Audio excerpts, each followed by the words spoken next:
remarks. Thank you, Bill. Good morning, everyone. I'd like to call the Genealogy Committee meeting to order. I've got some opening remarks, introduce some folks on the committee and staff, and then we'll follow with Gary's comments, and then we'll get into business. First of all, welcome to the Genealogy Committee members and the entire genealogy staff, including Susan Julian, who I believe is connecting remotely. The idea of holding the Genealogy Committee meeting at headquarters came from an idea from former Chair Bill Swetke and Gary Green last year. I thought it was a great idea.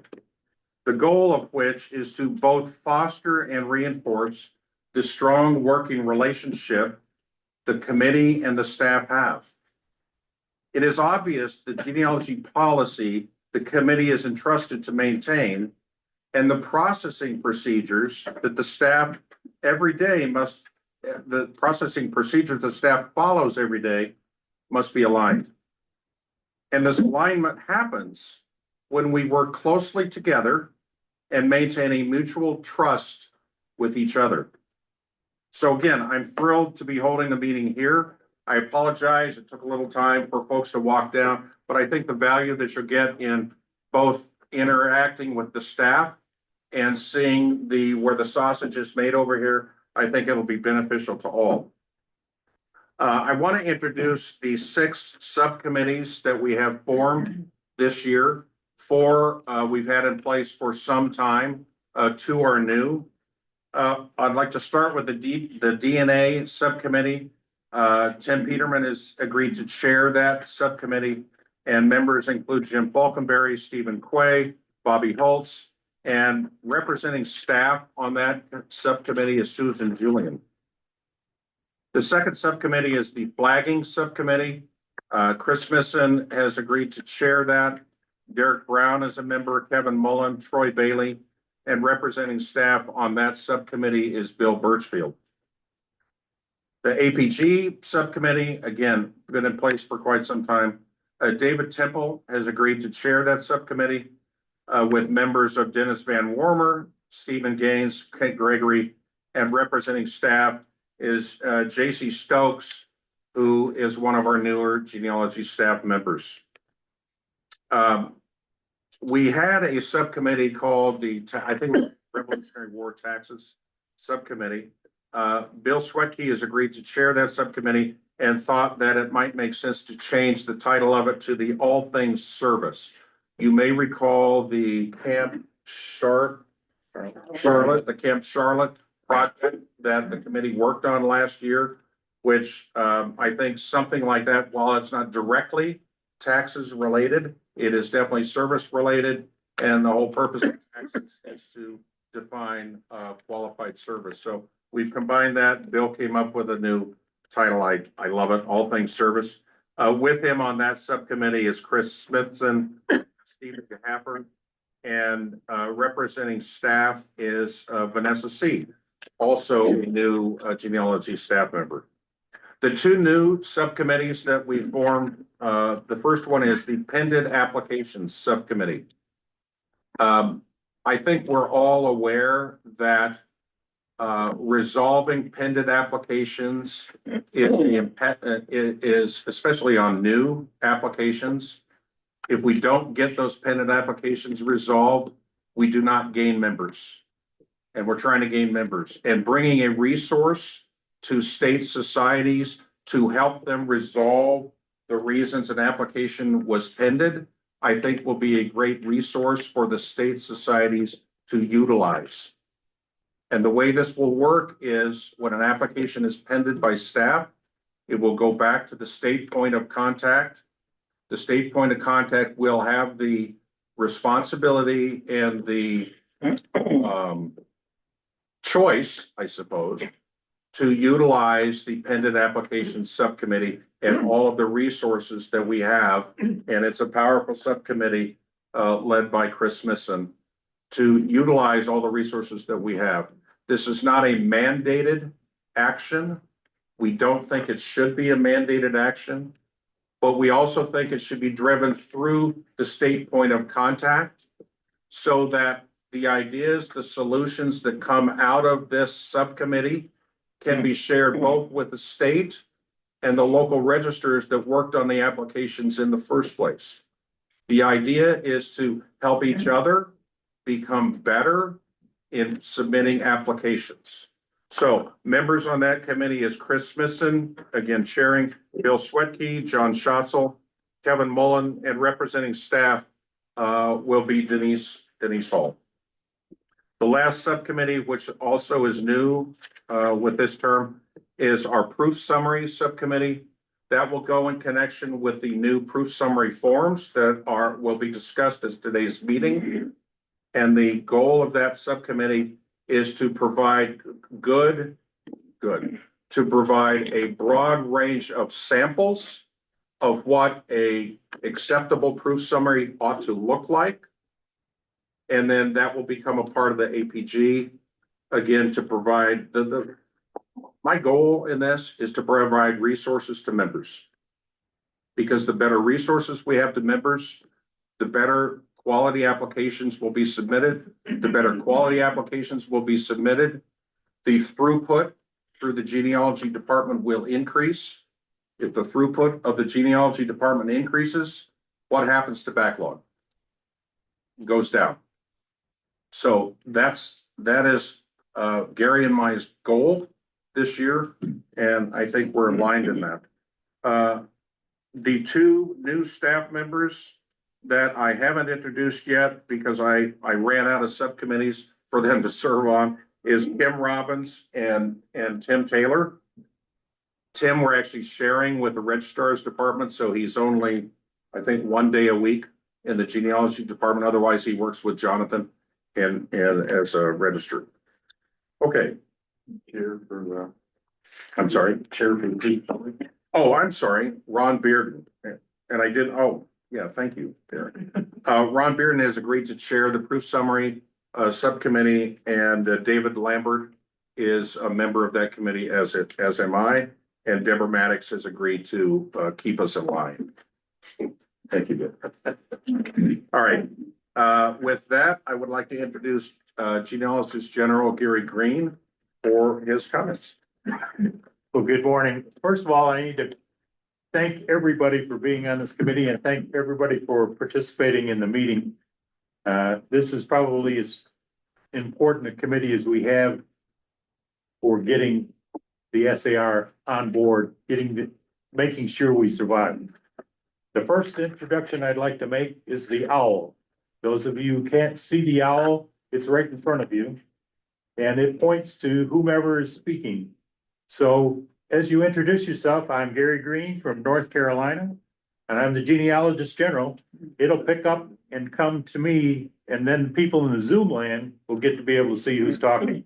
So if you're in the back row and you want to make a point, I need you to stand so that you can at least see the owl, and it should turn around toward you. And the owl is a cylinder that's right in the center of the table. So that's an addition to our, we have weekly staff meetings. What I say the staff has a staff meeting, and Rob and I try to sneak in and figure out what's going on with the staff. And we can do that by Zoom and the owl. We can talk with everybody. Second thing I want to address is the report card that I sent out to everybody this morning. And if you don't have a copy, we have a copy here, but it looks like an eye test. Does anyone need a copy?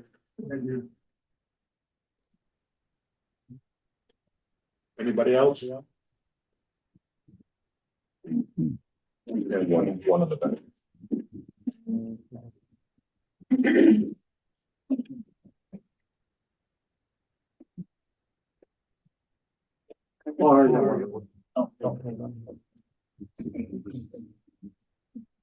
Thank you, Derek.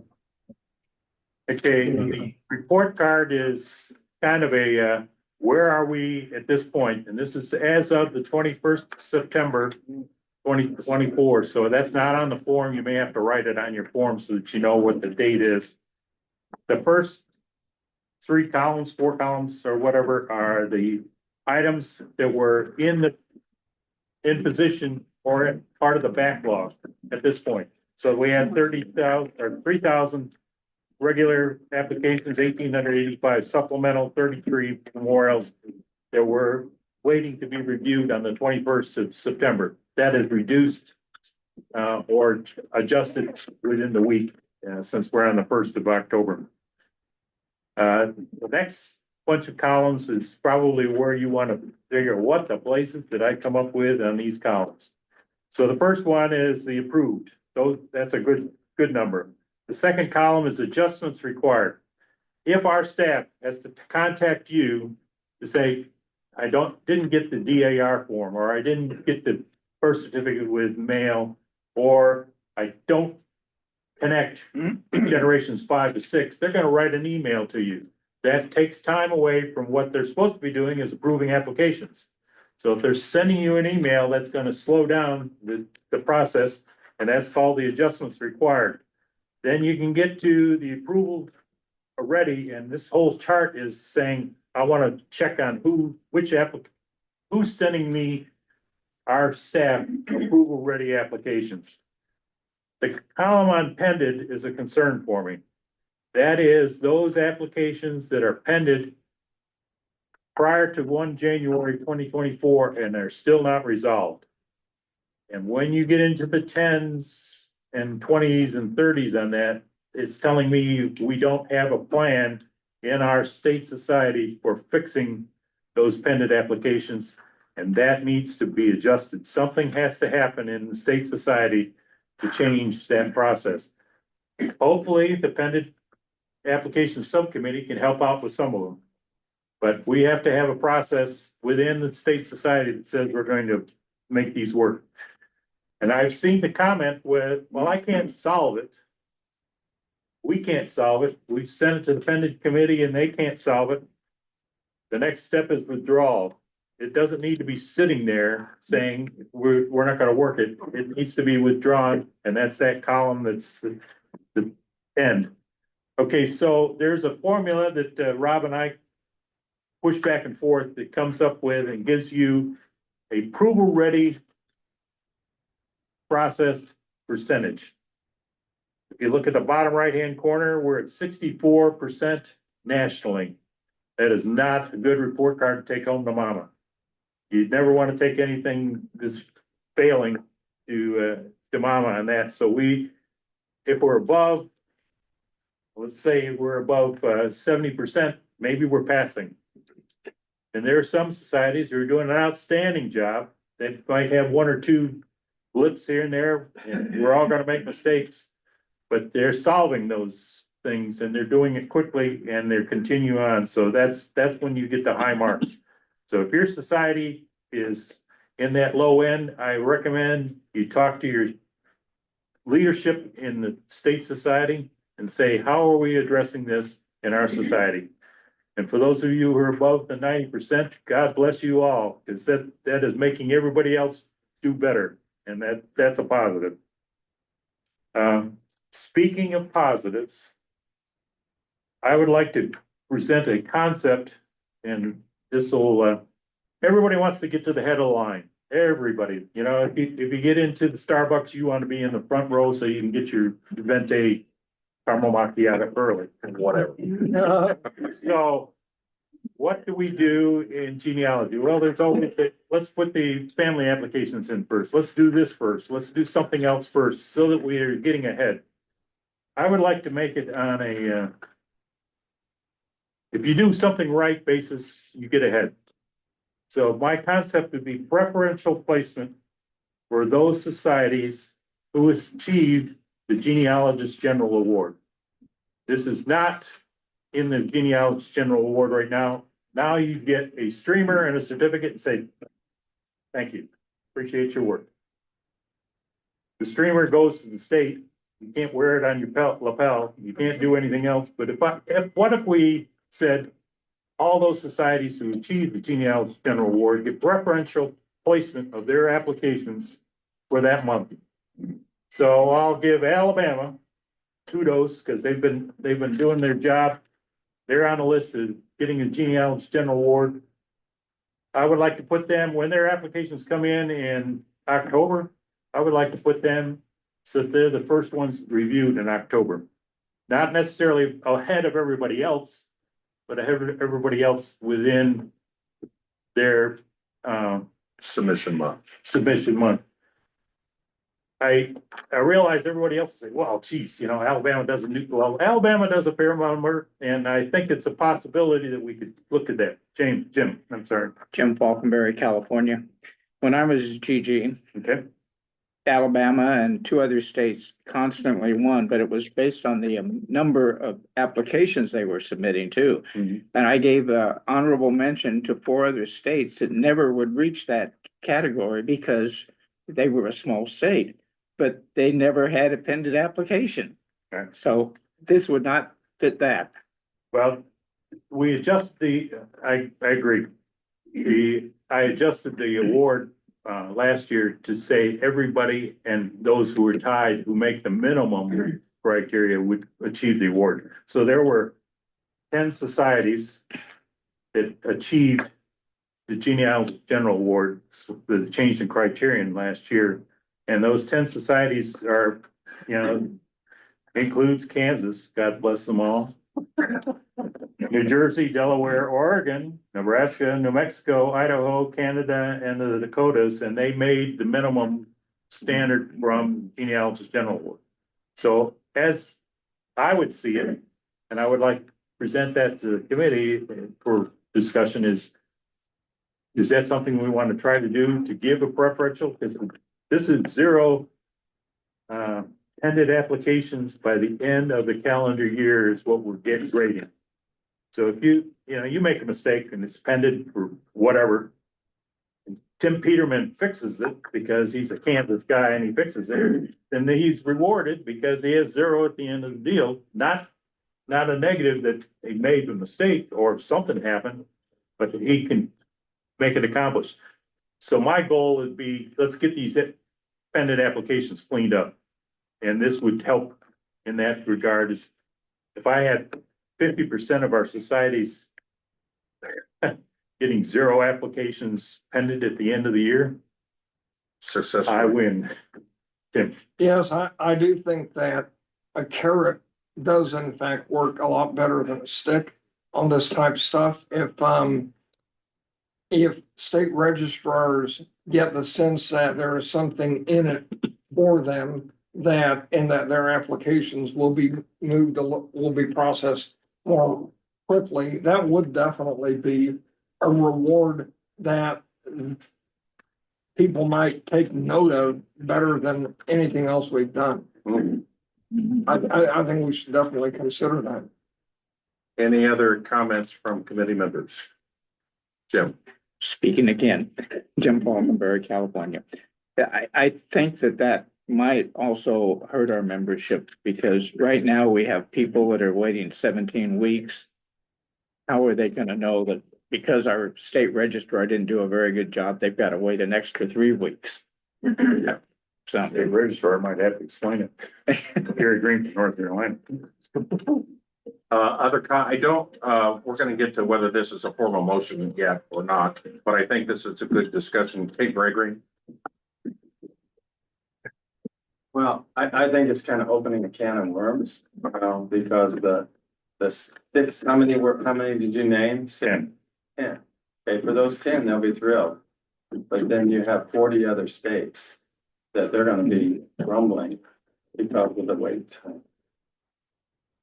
Rob, Yes, you ma'am. want to comment? Uh-huh. From the staff's perspective, this could be resolved, but for a lot of states, if the state registrar, well, starting with the chapter registrar, the state registrar will go through and check every application before they send them in to make sure they're approval ready.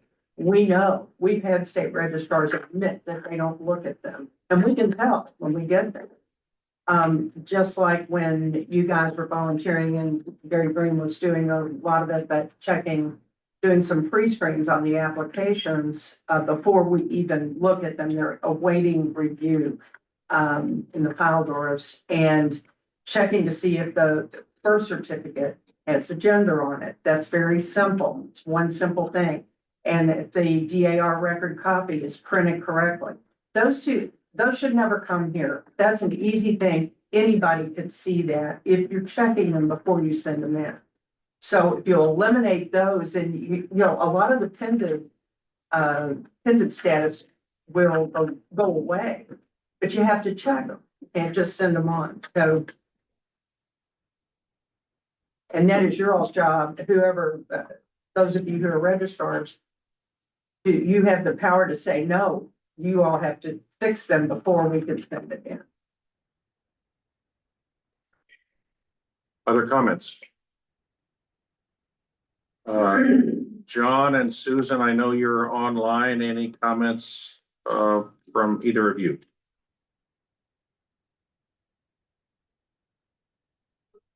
Okay. Gary, is this a formal motion you'd like to make, or what would you like to do? I will explain it before I do it. This is the recommendation from the committee that we go for medals and awards to change the genealogist general award. I move that the concept of preferential placement be added to the genealogist general award. And I would like to do it for the 2026. It would be for the 2024 year, but it would be awarded to the 2025 Congress. So the effective date of when this would start would be August of 2025, when it would go into effect after Congress. We could do it that way, or we can just say we're gonna pick it up. I have to get approved by medals and awards. Right. That won't happen till spring. Right. They're Right. up, and we will identify whomever the winners of the genealogist general award, and then it would take effect in August. In August, okay. And the reason I'm asking the timing, because I'm sensitive to Kent's comment, I agree. Because it's like, gee, if I know there's a reward, well, then I want to be able to change my behavior and not get completely blown up for what I've done in the past, you see? So that might address maybe Kent's concern, because a lot of the backlog maybe we'll get through by next August. And so then we'll be starting. Well, this would end at the calendar year. That's when you figured the genealogist general award is at the end of December this year, plus 15 days. I think we've got if you get pendant on the 30th of December, you've got 45 days to clean it up. That's a change that we made. So basically 15th of February. So it's the end of this year. Yeah. I have a question. Why does it have to go to the Medal and Awards Committee? Say it again. Why does this have to go to the Medals and Awards Committee? It's a genealogist general award, and that is their purview is adjusting awards. Oh, okay. And it's not, I do not feel comfortable as doing it and say, without getting committee approval. Now, if you guys say not happening, then it's not happening. You know, that's the reality of it. So. Right. I'll second the motion. Thank you very much. Second by Ron Bearden. Okay, is there any discussion? The motion has been moved, and let me give Gary a couple of minutes to write down the motion. And then I'll ask him to restate it. One quick question, Derek Brown, California. On the applications received process and the percentage of that includes junior members? Yes. Okay. New is junior. Okay. And memorial may be new as well on this. Okay. Yes. A clarification from my perspective. We're talking about doing this for one state, right? Per month? Is that the way that was? Okay, the concept is you win the award, you get your streamer and your certificate, and you get preferential placement for the year. For the year. Until you don't win it the next year. If you don't, if you have, you know, it'll be, and it's just by the month. So you come in the end of August, you'd get it to the front of the August applications, Okay, but not in front of the July. So it's basically the old fast tracking, we used to call it. But it's per month, so it could still sit in the drawer for 2 months. But when that month's applications start to be reviewed, it Right. goes to the front of the stack. That's my concept. Okay.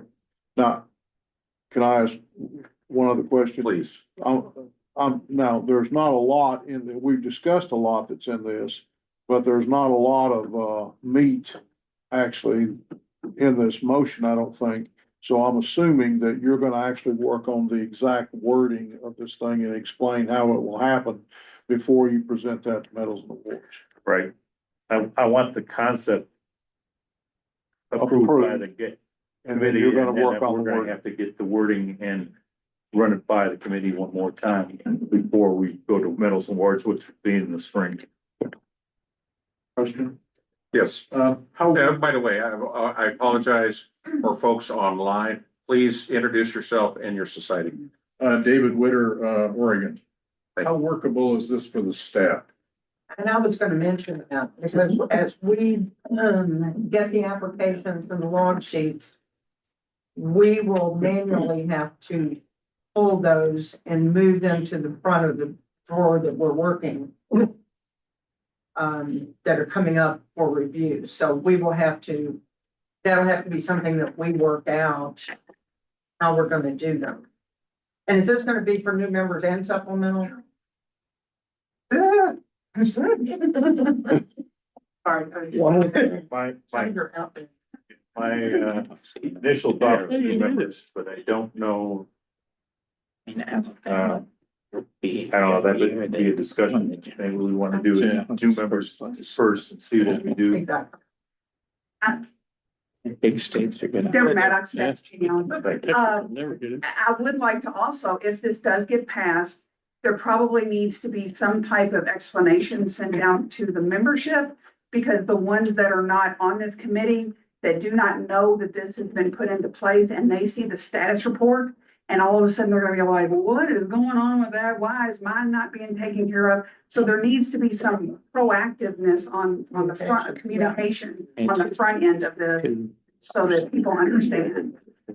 Agreed. Okay, Steve. Steve Gehafer, Kentucky. Over the past 3 or 4 years, historically, how many states are getting this Genealogy General Award a year? Prior to this last year, there were 3. Okay, And then, the genealogy general had an honorable mention, which is kind of like, you may not get this, you get a pat in the back. And, I got it changed so that everybody who makes the minimum requirement to be considered for the award, who makes, just so you know, the standard is 0.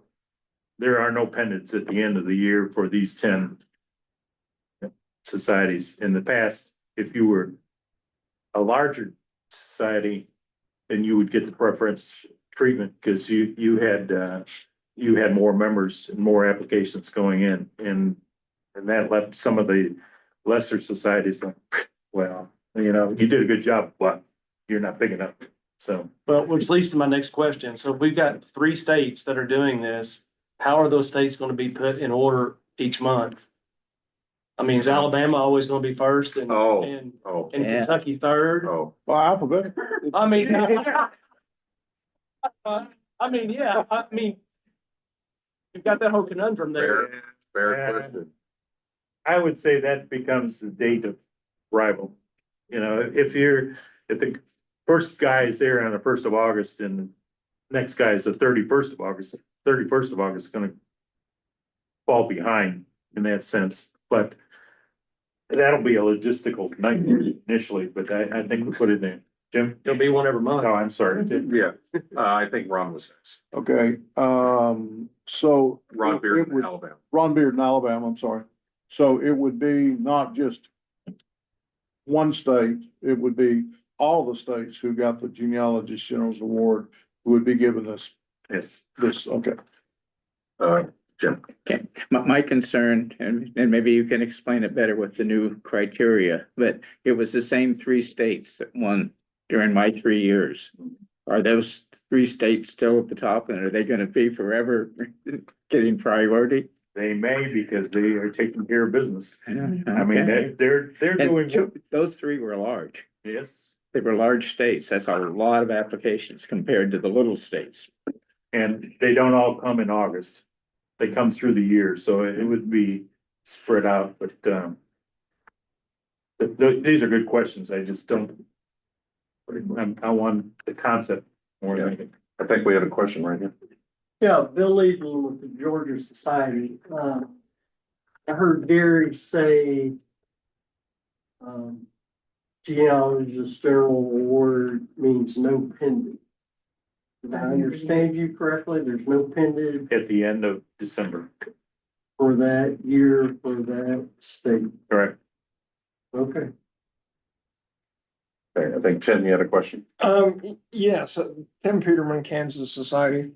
I wanted to, make sure that I'm understanding this right. So, when they, basically like all of the October applications, you take those 10 states and review them first.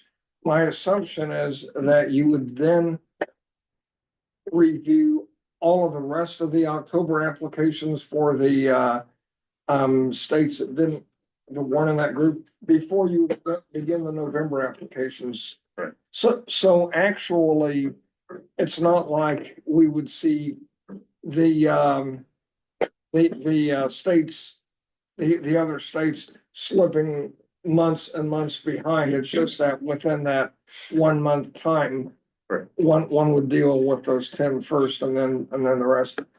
I don't think that would impact the other states in a negative way. Well, it goes back to what you said first, excuse me, Gary Green, North Carolina. It goes back to, this is an incentive of some sort. It's a positive for society, and there are some that are close to getting the zero pendant. They're not there yet. Okay, and respecting everyone's time, I think this is a good discussion, but I'm gonna ask if we could wrap up the discussion in the next 5 minutes, and then we can call for a vote. Ron Beard in Alabama, one thing to point out, it may not be 10 states every year. It might not be but 4. It has to be the states with zero pendants. So that number is, whereas before we had usually 3 states and then was figured on a percentage. But this would fluctuate every year. Sure. Right. So that it would only be the states with zero pendants. That's your idea. Yep. So I move All right. the preferential placement be added to the genealogist general award for each month. I've already seconded it. And seconded by Ron. Any further discussion? And by the way, just as a reminder, those that are dialing in through Zoom, if you have a comment, please raise your hand. And please mute your microphones unless you're speaking. Do we have any hands raised, Bill? I can't see. Okay, very good. One quick question. Yeah. So this vote today is just to send it to Medals and Awards to get approved. And then if they approve it, it comes back to us to formally do that, or is it a done deal? Once the medals and awards approve it, then it's going in. So I've got to come back to you with the criteria. This is the concept right now, and then we could, I think that's my problem is the concept and I don't know the full. yeah. I don't disagree with the concept. I guess it's, the devil's in the details. And I'm not too sure we know the details. So Gary, your motion is to approve the concept. You will come back to this committee with the details on how that will be implemented with staff? And the problem will be that I need to do that between now and leadership because medals and award meets at 8 o'clock. Okay. So, add that. So we may, despite that I don't enjoy interim committee meetings, except at leadership, this may require that we have a meeting sometime between now and spring to review how this will be implemented. And it will give the committee another bite at the apple to say, yes, we like this, or no, we don't, or make adjustments to it. So if I'm seeing some head bobs, so if that makes sense, then the motion has been made, it's been seconded. Discussion all in favor, raise your green committee member card.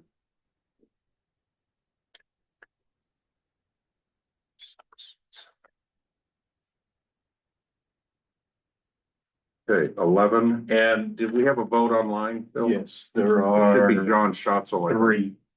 three yay. 3 yay. Okay, and all opposed, please raise your cards. I didn't get a card. Oh, I'm sorry.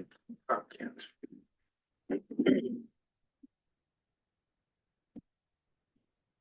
Sorry. Thank you. We didn't want you to vote against it as well. And all opposed is 2. The motion passes. Thank you very much. Anything else? Yes, the chairman of the genealogy committee and I spent hours between us cleaning up the withdrawals and preparing them for you to take home today. So there are a bunch in the drawer over here in the genealogy area by society. I request you pick them up and take them home or authorize us to shred them, whichever way you want to do it. But by the end of today, I want to be able to get that drawer cleaned out, and it's a massive set. And if we could introduce Gary Neal at this point, or do you want to wait? He's here. Oh, shoot. Yes, please. I'd like to introduce Gary Neal. Hello, sir. How are you? Would you like to make a statement to the genealogy committee? Gary is running for genealogist general, so would you like to present to the committee? Yeah, yes, right now I'm a first line signer on 196 applications, and I have over 5,100 hours credit entering into the PRS system. I have lots of goals that I was looking forward to try to implement, including reducing cycle times on primary applications down to 4 to 6 weeks, and on supplementals down to no more than 6 months. I also had a whole raft of ideas for long term that we might be able to use to improve our genealogy staff if we could get grants or donations. It would not affect our current financial problems, but from other organizations to supplement our genealogy staff. That's one of my long-term ideas. Other long-term ideas could include hiring part-time genealogists. So we would reduce costs involved with full-time benefits. Also to get everything implemented. So when you do an online application, you upload the documentation into the system. So eventually we could get it indexed and be able to sell that documentation just like the DAR. And I had one other idea that would be either having a volunteer or a clerk scan all the paperwork after it's been approved instead of going straight to the vault. So it's already, online, for future reference, instead of having to wait forever. I also understand Ancestry has all the old record copies way back when they did it on microfilm and all the documents. So if we can manage to get that back, at some point, it would save us having to rescan them again, and that would save a lot of time and effort and money. So I'm looking for everybody's support, for me running, and we'll see what we can do about improving the situation. Are there any questions? I don't think that Ancestry has the documentation. Or, excuse me, family search, not Ancestry. They don't have. They don't have it here. They don't have, They do. don't have it. Yes, you do. It's online. Because Falconberry and I have been able to access it. The record copies, yes. No, Well, there's the record copies documentation. are Up to 1970 are on. You have to go to a branch library because it's restricted to branch libraries Oh, that you can. look But at it's the old documentation, which is what documentation, right, matters. like from those pre-seventies. 1978. Birth certificates, PA or the- Right, that's when they came in, the second time stands, but it's not, it's not our. actual, Okay. All right, I would add some discretion here. Thank you, Gary, for your comments. If we want to respond to that, can we do it after the meeting? Yeah. Okay, because I want to make sure we get through our business, okay? All right, we have six policy changes that have been recommended by genealogist General Gary Green. I'm going to ask him to present each motion. I have circulated in the seat packets the detailed changes that are redlined. I asked all committee members to get back with me within 2 weeks. I heard from one. That one minor change is reflected in the seat packet in green. Otherwise, all of the changes that I sent to committee members 2 weeks ago remain unchanged as you reviewed 2 weeks ago. The goal here is I hope we do not spend time wordsmithing the policy changes. If there's something material that you have a problem with, please raise that. Otherwise, I will ask Gary to present the motions as they are laid out. Okay, thank you, Mr. Chairman. Gary Green, North Carolina. The first motion is that policy 3.200 genealogical proof arguments be changed as follows. And the addition would be SAR proof analysis tool may be used when submitting a genealogical proof argument as an alternative to the preparation of proof arguments that follows the GPS as outlined in the BCG genealogical standards manual, and that proof analysis document is the attachment. Do I have a second? Second. Thank you, Chris. The motion has been made and seconded. Is there discussion? Yes, Jim. Jim Falconberry, California.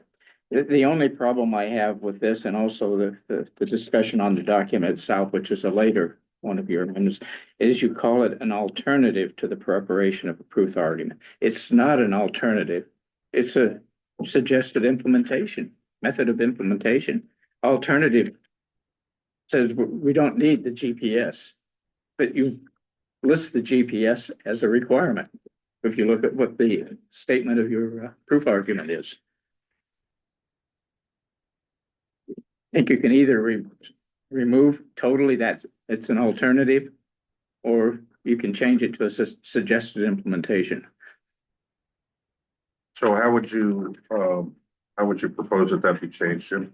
Just change the word alternative to suggested implementation. Okay. I don't want it to be an appearance that we are disregarding the GPS. We're not. Okay.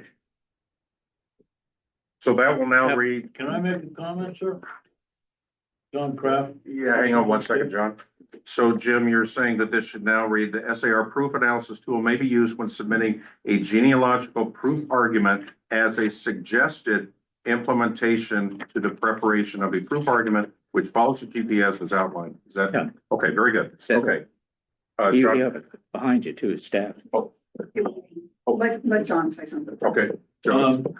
John Kraft, Washington State. As I understand the way this is written, the alternative would be an alternative to proof argument as outlined in the BCG genealogical standards manual. I don't think I don't understand. I don't read it to mean an alternative to our own policy. Well, it is when it says alternative to the GPS, I'm looking at the form itself, the very first acceptable proofs general, and then it says reasonable, exhaustive, compilation of complete. That's the GPS. Exactly. I mean, we don't want to really call this an alternative. Okay. It is an implementation. Get it. Okay. Deborah Mann, I'll accept you. I'll speak to this because, it was kind of my form that I created.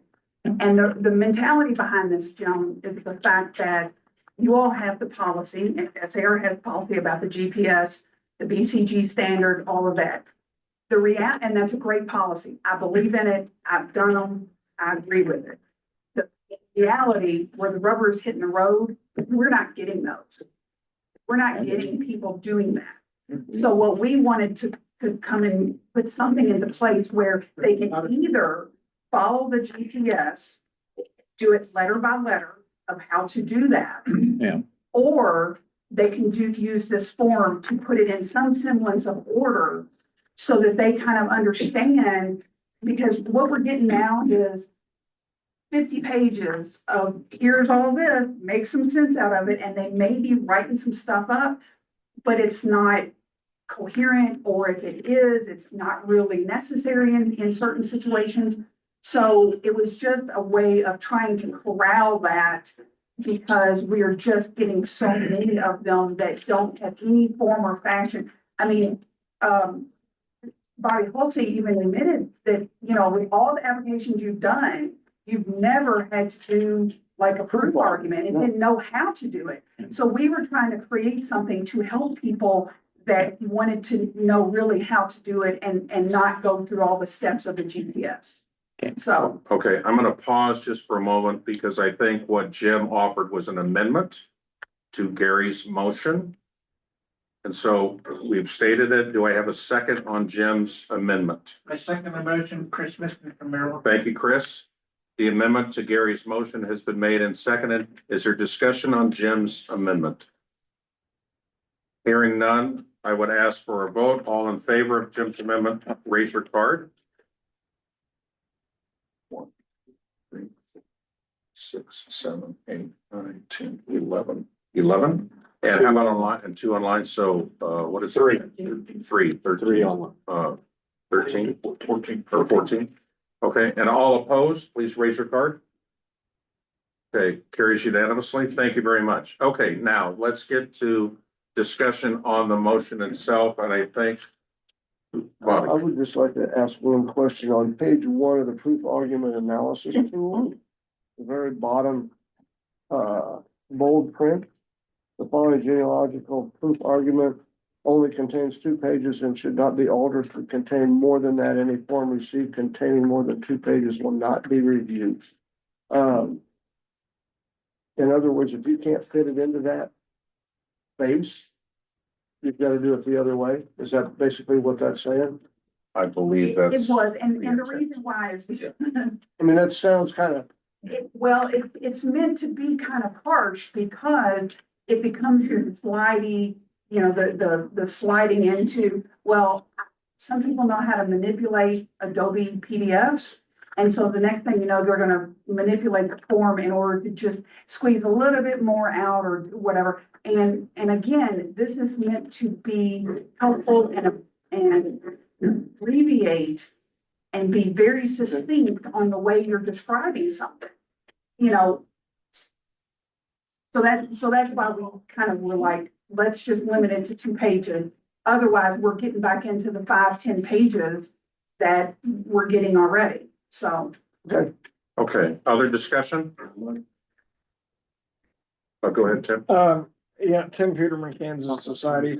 I just wanted to ask a question here about the, where we require the applicant to sign this form. There are cases where the applicant is not aware of the fact that we are dealing with a pending situation. In one case earlier this year, Bobby, I'm talking about Roger Rumsey. He was so upset. He didn't want anything to do with the SAR period.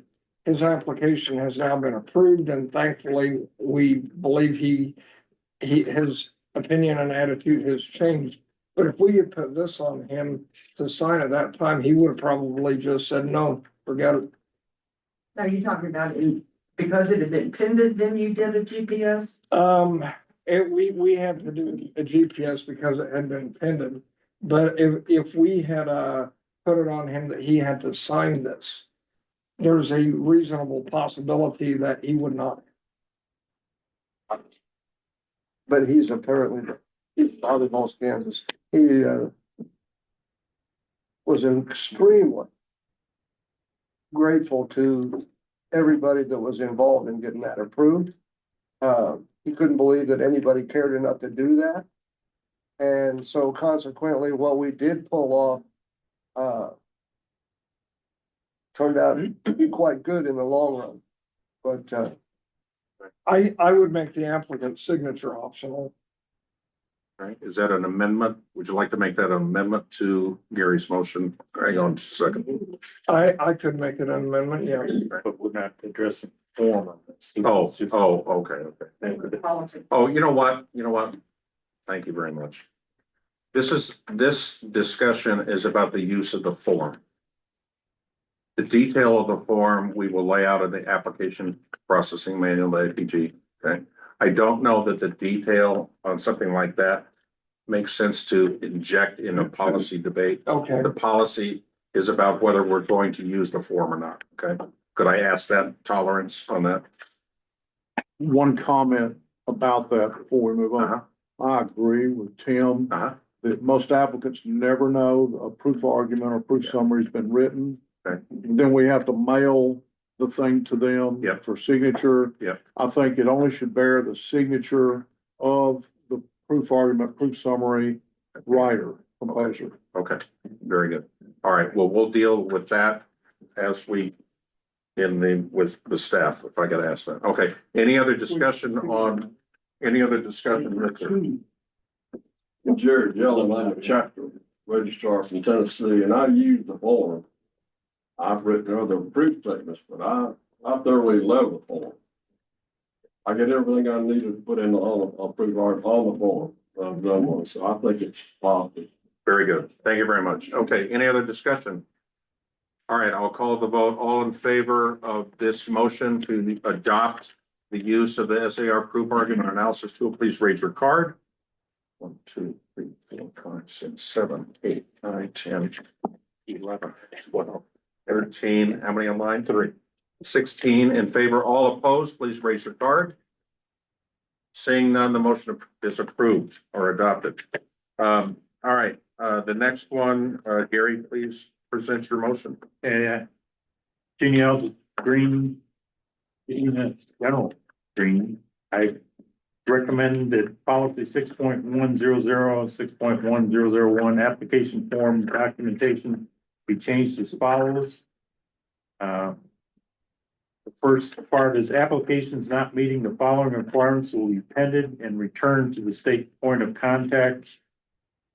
This is putting in policy what is in practice, just so I can adjust this. And then if you look at the middle of the paragraph 6.101, paper applications must be printed on both sides and printed for legal size on official SAR watermark bond papers such that page 2 is on the back of the same sheet and orientation as page 1. And if a 4th page is required, it should be printed in the back with the same orientation as page 3. Further, the scale of the application while printing must be adjusted to ensure the page break does not occur within a generation. Okay, the motion has been made. Do I have a second? Second. Thank you, Chris. Exactly. God love you. The motion has been made and seconded. Any discussion on the motion? Yes, Ron. I spoke with Gary, prior to the meeting. I have a friendly amendment. Starting in line 5, it says applications must be typed or computer printed with black print and must be neat and not smudged, etc. Printers don't use print, they use ink. And so I would like to make a motion that we substitute the word print with the word ink. Very good. Do we have a second on that amendment? I'll second it. Thank you very much, Tim. Where was it? The amendment has been made, the motion for the amendment has been made The and word seconded. print's in the Do I hear any line. discussion on the motion? Thank God. Can I call for a vote on the amendment to the motion? All in favor, raise your cards. 3, 4, 1, 2, 3, 4, 5, 6, 7, I know, right? 8, 9, 10, 11, 12. And 3 is 15 in favor. All opposed, please raise your card. No opposed. Thank you very much. All right, so now let's move back to the motion itself. I have a discussion. Very good. Open for discussion. The problem that was identified was we had been doing this in practice, and it has to do primarily with the online application, because if you have the PDF, you don't have problem splitting generations. So, the orientation, I think, is something that we're just finding people are printing it incorrectly, and we have to send it back. The second part is splitting generations. On the online application, you have to adjust sometimes to make it so that it prints the full generation on one page or the next. And the question came up with, where does it say that? And I go, oh my gosh. So the common sense didn't work. So this is a saying, it's in policy. Come on now. That was the whole gist of the concept. 40% of our 40 to 50%, I think, of our population is using the online form. Some people are new to it and have not had to print the new application, and it's just a pain in the butt as a part for our staff to go, okay, where does this connect? Because it's on the next page or whatever. So that was. That does bring up Jim Falconberry again. Does bring up should we add full generation and references? Yes. Well, Yeah. sorry. I mean, Yes. Is that an amendment? Yeah, I can see the full generation, the references on the next page. Yes, please. Denise. Denise, Please help us. What, we really don't like it when it goes to another sheet of paper because those can get separated, and particularly when they're going through the scanner. Most of the time, it does not need to go to a third page because, what they've done is they've gone haywire on listing the references. That we need brief references. You don't have to, have, formal citations on there. And if, when you're looking at the proof of service or really the service description, that does not need to be a biography of the soldier. It can just be the basic stuff like you see on DAR applications. These unnecessarily will push it to that third page. And we've had trouble with that third page getting lost before. So please review those, and on those online applications, you can go in and change them. So just be aware. Okay, I'm gonna try to pick up the pace here. I think Jim has made another friendly amendment to insert the two words, including references, after generation in parentheses. Is that a fair characterization of your amendment? Do I have a second on that? Second. I'm gonna go to Ron, just because I want to share the wealth here. Ron is seconded. Do I have discussion on the amendment to insert the words including references? Hearing none, again, thank God. I call for a vote. All in favor of this second amendment, please raise your card. 1, 2, 3, 4, 5, 6, 7, 8, 9, 10, 11, 12, 13. And 2 is 15. All opposed, please raise your card. Seeing none, the amendment passes. Okay, getting now back to the original motion. Is there any further discussion on the original motion? Can it be restated? Restate the motion.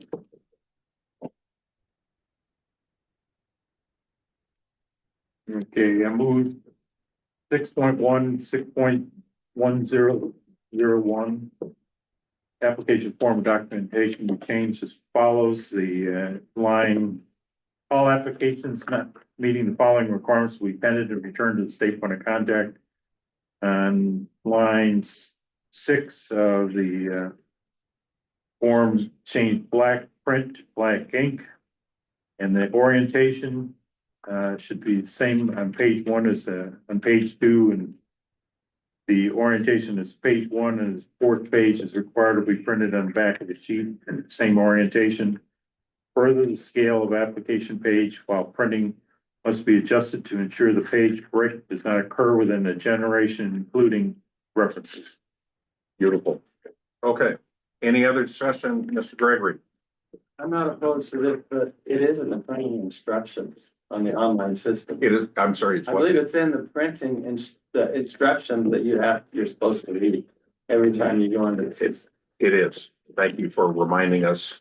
of obvious things. But and I will rebut that, but the question was, it wasn't in policy, why are we doing it? And I go, well. Exactly. Oh, sorry, Chris. Tax code before And a long. point of question, how many of these states are actually causing these type of issues?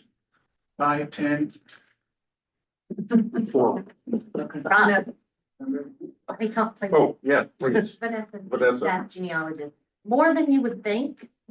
For example, like, I've only been here 2 months and I've probably seen 10, 12 different states do it. Good. All right. Is there any further discussion? Please do not raise your hands. All right, we call for the vote. All in favor of this motion, please raise your cards. 1, 2, 3, 4, 5, 7, 8, 9, 10, 11, 12, 13. And 2, and 3 is 16. All opposed? Hearing none, the motion passes. Okay, we have a third motion by Genealogist General Gary Green, which is on page 4 of the seat packet. I move that policy 6.1003 alpha, supporting documentation be changed as follows. And I want to add 6.1003 Bravo, DER record copy application submitted as proof must be an official DAR record copy, not a chapter copy. Must include all 4 pages, but not the cover page, printed in entirety, to include the copyright notification in the footer of each page. And if printed on 8.5 by 11-inch paper, it must be reduced so that the full page is shown on the smaller paper size. Okay, hearing the motion, do I have a second? Second. Steve, a new seconder. Thank you, Steve. All right, the motion has been made and seconded. Do I have discussion? I have a question. Yes, sir. All right, there are other Ron copies. Bearden, Alabama. Ron Bearden, Alabama, sorry. There are other kind of copies besides chapter copies. There's a duplicate copy, there's some other stuff. Should they also be included, or can we just insert the words? I'm just asking, not a chapter copy or any other type of copy. Or personal, for instance, or personal. They have, Or, well, that would be covered by any other type of copy. Sure. Okay, so that sounds like an amendment to me. Motion to amend, where it says not a chapter copy Or any other. or type. any other type of copy. Okay, I'll second. thank you very much. The amendment has been made and seconded. Is there any discussion on the amendment? here, Chris Smithson. do we need to write it in plain English that they need to order the $10 copy off the website to make it clear? Please. But then there's some of them out there that. That's what the unofficial record copy says. It just, yeah, I mean, that is a definition. I think that's a definition. And I'm sorry, I'm gonna make an editorial comment here. We need to be using common sense. And if we have to define what common sense is in policy, God help us. So I hear you, but I think the definition of a record copy is a record copy. As a registrar, that's my responsibility to inform the applicant. Okay, Dave Witter, I just ordered a copy. It does not say copyright on it, but it does say record copy. Copyrights on the. In the footer, the very footer. Didn't see it on the last. I will show it to you. Okay. Cut it off. It's gotta be. Mr. Kraft. Dan Kraft, Massachusetts. When you say any other copy, that would mean, that would contradict the idea of record copy. So I can understand you say, not a chapter copy, but when you say any other copy, you are saying it has to be a record copy. It seems kind of a contradiction. Okay, any other, how about any other non-record item? It says must be an official DAR record copy, not, and it's used this word not, and it's defining what other types of copies, not a chapter copy or any other type of copy. Yeah. I think it's, Okay, I hate to do this. go ahead, Jim. Hurt me. I'm gonna ask the DAR ladies here. Is the new electronic DAR application have that citation at the bottom? Yes. It does, okay, that's a question. Okay, Yeah. all right. So again, this is where we're at. It's hard to keep track. We're at a motion to amend, I think the first bullet point on 613-003B.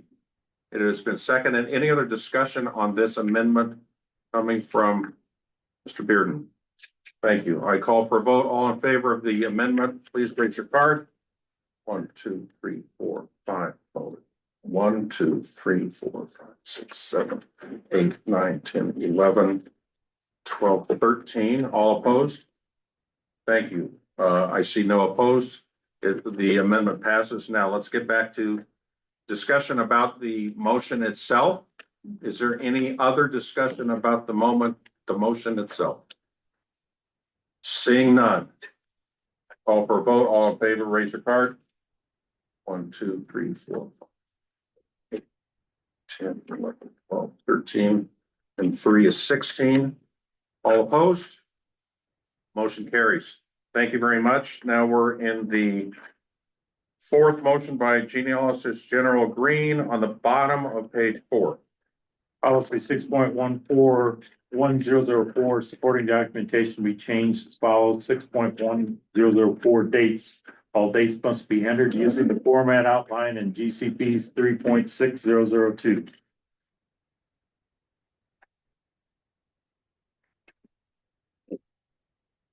Okay, is there any discussion? DG Green. Okay, the reasoning for this is this was not specific. Oh, I'm sorry. Hang on. Thank you very much, Mr. Co-Chair. Do I have a second? Thank you, Mr. Smith. All right, the motion has been made and seconded. Now we're open for discussion. With a big yes on it. We ran into a problem that these are administrative requirements that have said we're going to pen the document. If it doesn't include these things. To this date, I think I have seen one situation where the date has not been approved, but it's also one of those that has their criterion that we want to be able to say we're doing it. So we're doing it right for 99.9% of the population. Can you give an example? 1/1/2024. And that's for what, a date of an obit on a newsprint? No, that's the date in the document, in the application. On the application. Oh, okay, let's say supporting documentation. That's why I was.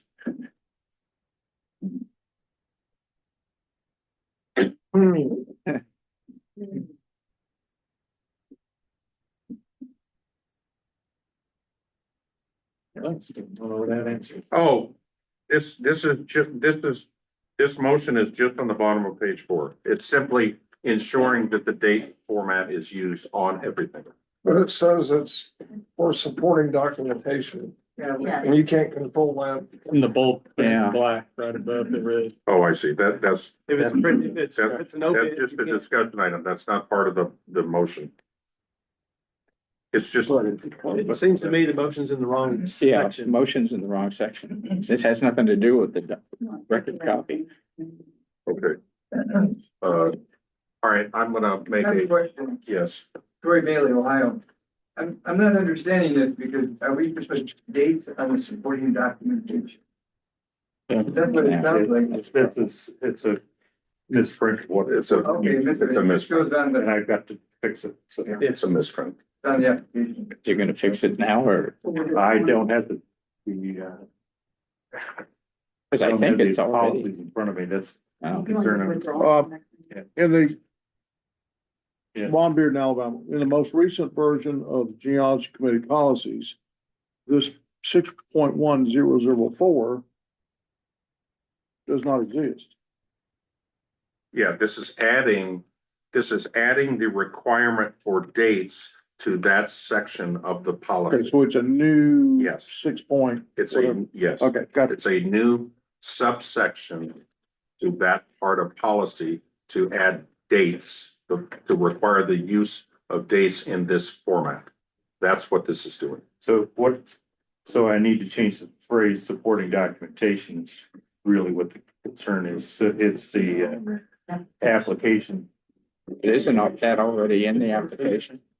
The requirements for application, the date format has to be what? what we were running into is we didn't have anything in policy that said we were going to pen the APG for this particular action. So I just got the label wrong as what's coming up. That's actually the level for 6.01003. Supporting documentation. Okay. So what's 6.1000 called? He said there's not one. 6.1003 is supporting documentation. There is no 6.1004 you're proposing as Right, an but section. what's the?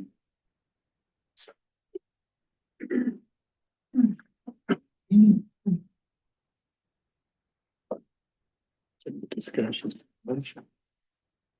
Oh, yeah. Check 3.6002. Application form and documentation is 6.10000.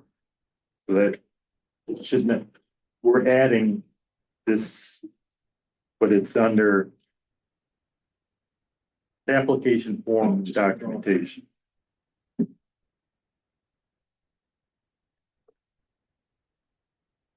What number would it be? It's still adding at 6.004, but it's a sub of 6.1000 application form and documentation. So we probably should say, in Peterman, Kansas, all dates must be entered on the application using the format. To make it clear that we're talking about on the application. That only the application. Is 61000 dealing with applications? It's called application forms. Okay, so this subparagraph or this 61004 is part of the section and policy that deals with applications. So by default, this is only talking about applications. Because that's the section that this applies to. And that was a bad choice of the phrase supporting documentation. Supporting documentation should be deleted, should be application forms and documents. Is that an amendment? Yes, Bill Swecky of Virginia. The application that I use, Word, I realize I'm in a minority, but on that application, it specifies the date format. Is that not true on all the others? It is on the PDF. On the PDF, it's. What about online? Online changes it automatically. Yeah, you can put it wrong. So do we need this? Yeah. Never We get them all the matter. time. So Gary, Gary, looked right at you. Bill, on all the forms that actually has that format, the problem is that people look at that and they go, well, that's just more of a suggestion. And so getting it in policy, I think is what Well, Gary's trying to do. This was the policy is I'm going to pend it until you change it. That's what this is saying, because we have not said in policy that we're going to send it back. We've been sending it back.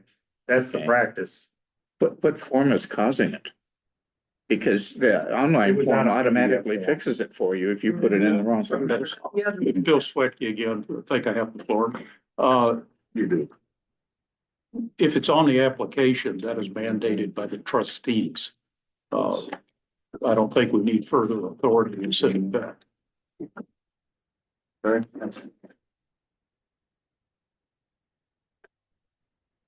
is there any other discussion? One quick Yes, clarification. For the applicant signs it and it's dated. And they're not privy to the fact that it's supposed to be in that format and they sign it July 7th of 2024. Is it gonna be ended because they signed it No. and dated it wrong? We don't ever look at the Okay, well, that's, I just We wanted, make sure they exist and that is all. Okay. We don't care what I just format they wanted to run. make sure that that wouldn't happen yes, sir. because they didn't know that. Carol Hensley, State of Indiana, just a clarification, you're talking about the dates that are from generation one to generation ending, not anything below where someone signs and dates the application. Correct. The second thing is in the electronic version, is there a way the IT department can get it to accept only one format? when you're putting it in, because it'll allow different formats when you use the online version. Where if you electronically have it to where it doesn't accept that format, it will guide them to the correct format. The electronic form I use always converts it if it goes in wrong. This says primarily to do with the PDF document. Oh, yeah, but even then, we need the online to follow that same format, It electronic. does. I mean, it forces. it. Okay, all right, I'm gonna try to wrap this up. There's been a motion made, it's been seconded. Is there any other discussion? I'd like to call for a vote. All in favor of adopting this motion, please raise your card. All right, sorry, with the. Oh, this was, Restate the motion. This is the amendment to change where it's located. Because it's not on our supporting document, it's on their application forms. Restate the motion now. Just withdraw it. I move that the policy 6.1004 application forms documents be added. To the change added. 6.1004 dates. All dates must be entered using the format outlined in GCP 3.6002. okay. That's the motion. It was seconded. Call for vote. All in favor, raise your card. I don't know what I'm 3, reading. 4, 5, 6, 7, 8, 9, 10, 12. All opposed? Thank God it passes. All right, let's move on to the next motion by genealogist General Green. I move that policy 6.5000 review of memorial applications be changed as follows, and I want to add some paragraph. Each memorial application must include a copy of the death certificate of the member who is being memorialized in the application. Amen. Second. Second by Ron Bearden. Any discussion? Yes, sir. Yes, I just wanted to call people's attention that a memorial application could be for as far back as a person's grandfather, if I recall right. So we might have some guy who was born in 1940 whose grandfather was born in 1880 and died in 1900 before death certificates were available. Is that a friendly amendment? Yeah, thank you. It's just an observation of some trouble we might be running into with memorial applications if we require this. Okay, is that, would you like to amend the motion? Tim? I don't see where it would be an amendment. It's more just an observation about what we're getting into. Okay, Mr. Gregory, I think you had your hand up. Thank you. I know of a situation where, an applicant applied for memorial for his grandson who had committed suicide. And the parents didn't want to give him the death certificate because it was rather gruesome in Got it. just describing his suicide. Got it. So he provided an obituary from the newspaper. Yeah. So I don't want an Yeah. amendment or anything. Sure. I just want everyone to consider that if you narrow it to one thing, there may be exceptions, and I wish our staff had the authority, to rule common sense on those things. Okay. Yeah. Mr. Bearden. Could we amend where it says must include a death certificate or other proof of death? Simply take care of this. How would the staff view that? Yes. Yes. Would that work? And there were matters that, to answer what, Mr. Gregory is saying, the reason why it's being brought up is the fact that we are getting applications that don't have any type of, so we were trying to say, well, we need something. So, yeah. In those situations, we understand, and we do try to put a little bit of common sense there. It's just that, if you want to do an obituary, it would work too. So. Okay, we have a motion to amend this motion to add or other proof of death after death certificate with appropriate punctuation. Do I have a second on that amendment? Thank you very much. God bless you. By who? Is there, Steve. by Steve, is there any discussion on the amendment? Thank you. All, I have one oh, sorry. comment, and I think this was brought up basically because in the APG, it was stated that a death certificate was required, but Oh, it yes, wasn't actually, in that's true. policy. That, I remember that now, yeah. Okay. Yeah, APG does require that. So what we will do is we will go to the APG subcommittee and ask them to modify the APG to reflect a broadening of the proof for death. Any other discussion? Call for the vote. Please raise your hand on the amendment to this motion. All in favor? 1, 2, 3, 4, 5, 6, 7, 8, 9, 10, 11, 12, 13, 16. It's a miracle. And all opposed? None. The amendment passes. Any discussion on the motion itself? Thank you. I call for vote. All in favor of the motion, please raise your card. 1, 2, 3, 4, 5, 6, 7, 8, 9, 10, 11, 12, 13, 16. All opposed? Thank you very much. The motion carries. And the last motion of the day by, huh? Last motion of the day. Steve Roberts, chair. Yes. Okay. You're on. Okay, I want to preface this by, this is a recommendation from the committee to the bylaws committee. So that's what we're voting on. This is not going to change the bylaw by itself, but we have to say, this is what we want to do. And it was brought to my attention that bylaw 22 required us to accept an SR application like we do DAR and CAR. And as far as I can recall, we haven't done that in years, and it's just been lost in bylaw 22. So that's the preface. So I moved that the bylaw 22, section 1, fees and dues be changed to read the application instead of admission fee for in the National Society be fixed at annual Congress, and then jump down. I want to delete the phrase has been elected a member of the state society and then drop it down to the third to the last line. And I want to take out or SAR and put the or before DAR. Or, yeah, take out the or SR. Right. Yep.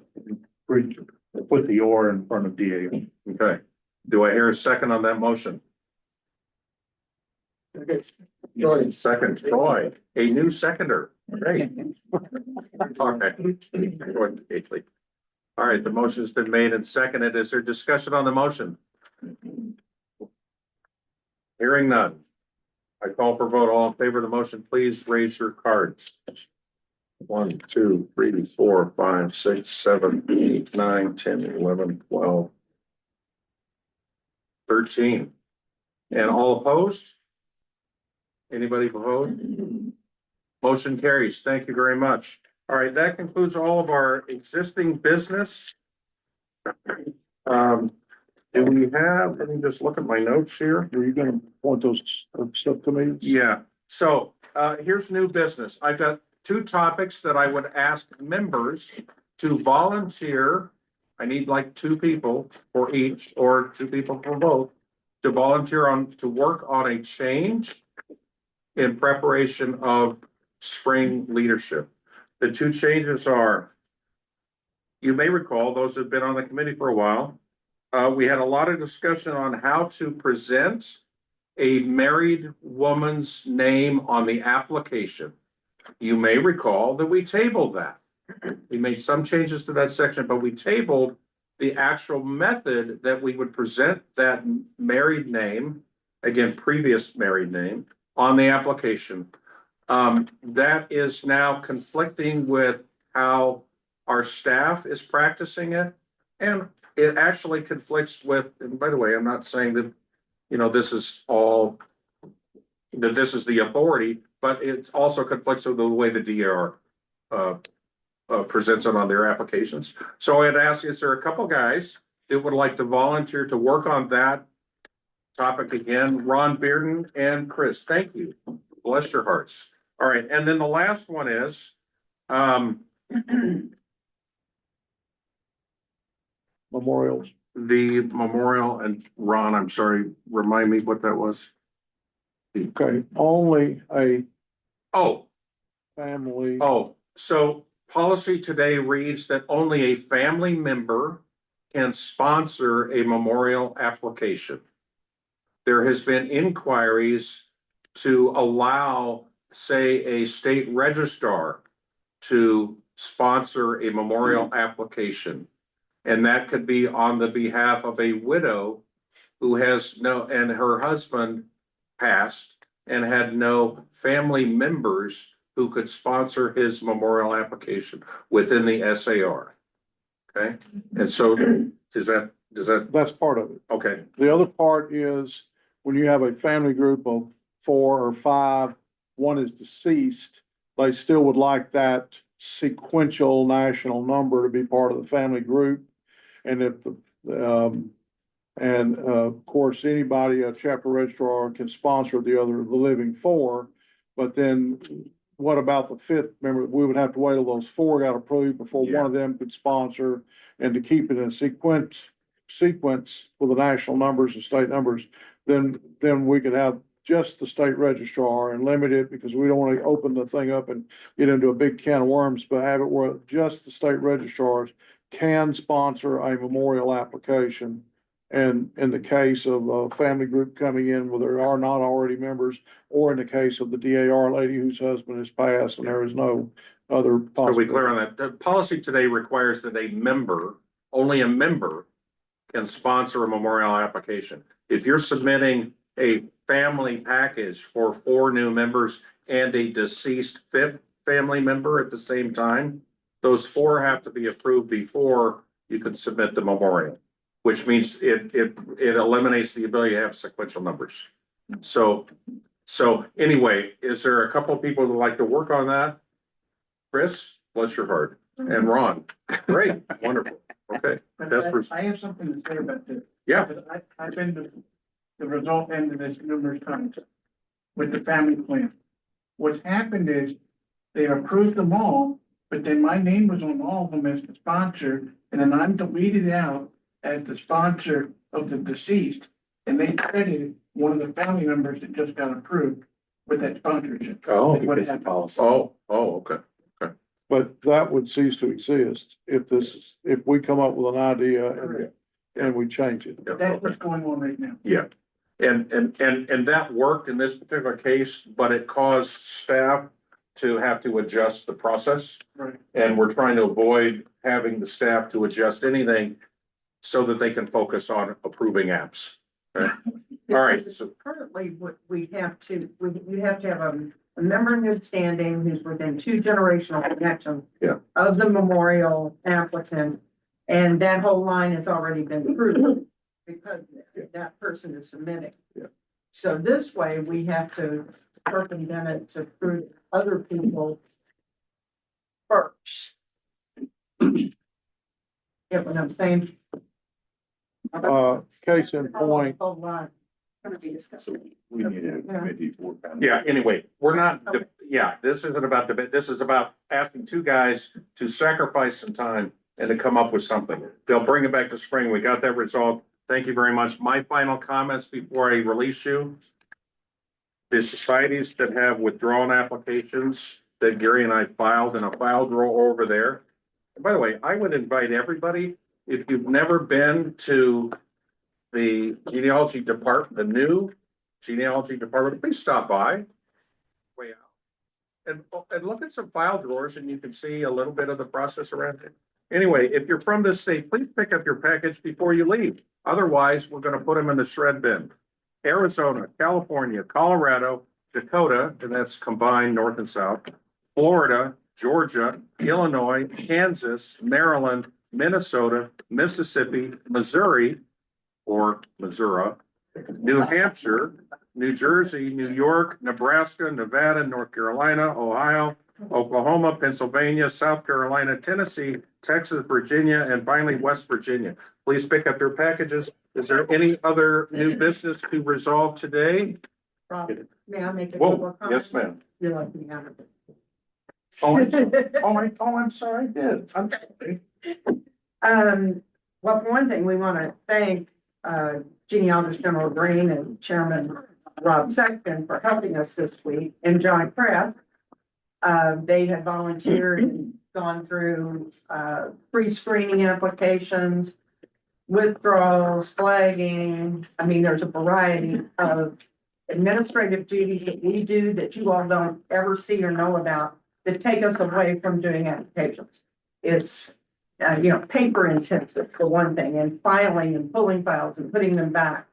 And if you would, we would love to have, members of the committee not only come and work with us and see what we do, sit down as we review applications, because trust me, it doesn't matter how many initials you have after your name, if you've got an MBA, a PhD, whatever. This is a totally different education, and everybody who has done that with us come away with a whole different viewpoint. And it's so educational. We would invite you to do that. Everybody on the committee should do that, in our opinion. Just saying. We now have our new genealogist fully trained. I know there's been a additional backlog the last several months. We've had departures, we've had the new people come in, we've had time off. I was off after my back surgery. People take vacations. All this and while we were training them, we were going over, they were reviewing applications and we were re-reviewing them before we passed them on for months, just to ensure that we've gotten them as fully trained as we possibly can. That has set us back, but in the long run, it's money in the bank. So we appreciate your patience. I think you're now going to see that backlog diminish somewhat. And now we also have Bill and Deborah working on supplementals. So you're going to see that. We're going to chip away at that too. And that's just the way it is. Of course, we always would want to focus on new member applications, get these men in and get dues coming in and so forth. So we had to make a priority of those. And if you were submitting supplementals to DAR, I think you got 2 years, right? So, if there's been a number of trainings we've done that are online, and Deborah put on an excellent seminar yesterday on the new AI search, full text search on familysearch.org, and it was recorded and will end up on the website soon. It's been a game changer for us. I did an article in the Current magazine that can give everybody at least a starting point to spark your interest. So try that out. It's very helpful. We've been able to resolve some application problems by using that in our daily jobs. Let's see, talk about turnaround time. Right now we're up on new members. We're at July 5th. Supplementals are 14 August of last year, but that has moved up quite a bit in the last week since we've had 2 of you all working on it, last 2 weeks. If you want to come in and volunteer like these gentlemen have done, and like Brett Thomas and Rob Richmond from Tennessee did not too long ago, they volunteered for a week, mostly with flagging applications, and you can earn points to your Lafayette medal. That is, we would love to have you. It has helped us tremendously to get rid of that backlog of withdrawals and flagging and pre-screening and so forth. Let's see here. What should I have next? Let's see. Oh, and don't forget, we have a genealogy endowment. And someone else might be able to talk more eloquently about the way it's used, but it's for us to have, let's see, educational training, continuing education, for us to go to conferences and that kind of thing. And Megan can give you the details on that, how to which fund to put it in within our genealogy endowment fund so that it's available to us immediately. Let's see here. I think that's about it. Come see us, come visit us over there. We'll show you what's going on. If you haven't seen our new spaces, it's very nice, finished out very nicely, and we have a great place to work in. Can I make a quick comment, Ron? Yes, sir. I'm John Kraft, Washington State. This is my first time in leadership. And I came in Monday night early and spent all of Tuesday morning here. And I met the staff for the first time and I really, really appreciated it. Deborah gave me a grand tour and spent lots of time with me. And I apologize that it took time away from reviewing applications, but thank you very much. It's important to us. We wholeheartedly welcome you to do that. Quick question, can I notice go out to the POCs when Deborah's training session goes online, so we're aware of it and can pass it on to our people? Send out something about I'll that. send it out to. Okay. Distribution, once I figure out, it's on the SAR, channel. It's gonna be. Okay, any other comments? Yes, sir. There is one requirement that, I need a volunteer to come in and scan the corrections file. Corrections file has been a box, carry-on box in the window back when, and it's never been put in. We have a place for it in the PRS, but we need to have it scanned, and then we can add it to the PRS.